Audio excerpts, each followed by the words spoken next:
right now, Assistant to President Trump for Trade and Manufacturing Policy, Mr. Peter Navarro. Peter, it is good to see you.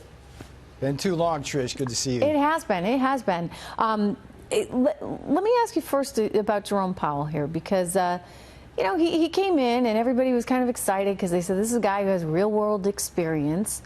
And yet the guy with real-world experience, now the president says, you know, really doesn't get how the world works. Yeah, he's playing checkers in a chess world. In the old days, there was a thing, wrong way Corrigan, who ran the other way and scored a touchdown for the other team. That's what Jay Powell's doing. And here's the analytics of why President Trump is rightfully angry at Powell.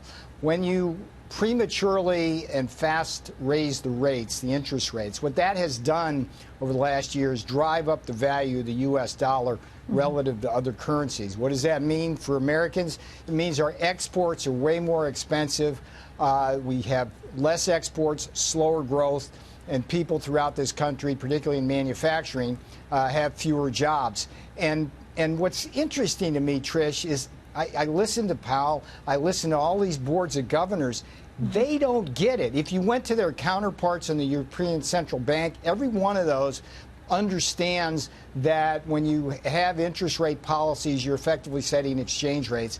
No one on the American Fed seems to understand that. Everybody on the European Central Bank does, and they're playing chess, we're playing checkers. Look, it's the difference between a very strong Trump economy with growth around 2% versus a great Trump economy at 3%. Powell's costing us a full point of growth, and shame on him. I mean, it's just a lack of financial market literacy. And look, you've been in this business for a long time, Trish. Yeah, I've known you forever. Higher interest rates. And you know what? I will give you a little compliment here. You've been talking about China and the threat of China forever.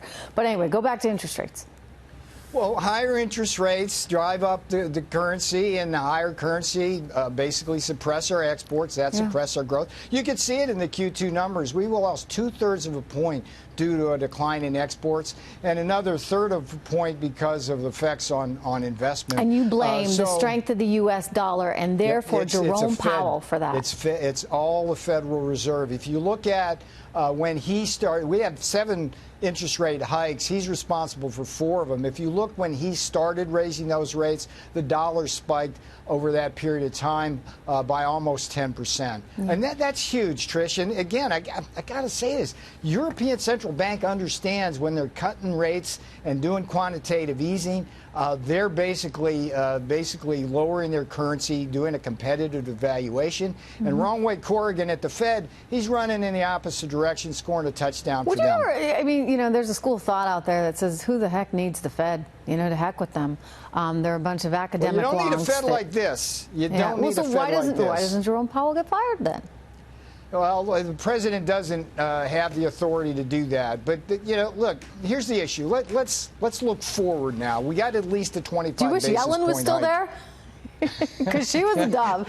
You'd probably have more cuts. I will not play the let's fire X or the shoulda, woulda, coulda game. What I can tell you is this. We got at least 25 basis points out of the Fed. So what needs to happen in the short run in terms of getting to 30,000 on the Dow, getting to our 3% growth rate, are a number of things. The first and foremost, in the next 30 days, should be passing the U.S.-Mexico-Canada agreement. That's a full point of growth alone. 75,000 auto jobs, over hundreds of thousands of jobs. If we get that, if we get a fiscal stimulus in Germany, which I think is an increasing likelihood, so they buy more of our exports. And if we move forward on these fronts like the president has been moving forward, I think we're going to have a very strong outlook. Look, I got to tell you, I've been impressed with the economy thus far. You look at the jobs, you look at wages going up. I think there's a lot to be pretty happy about. Now the president's talking about another tax cut.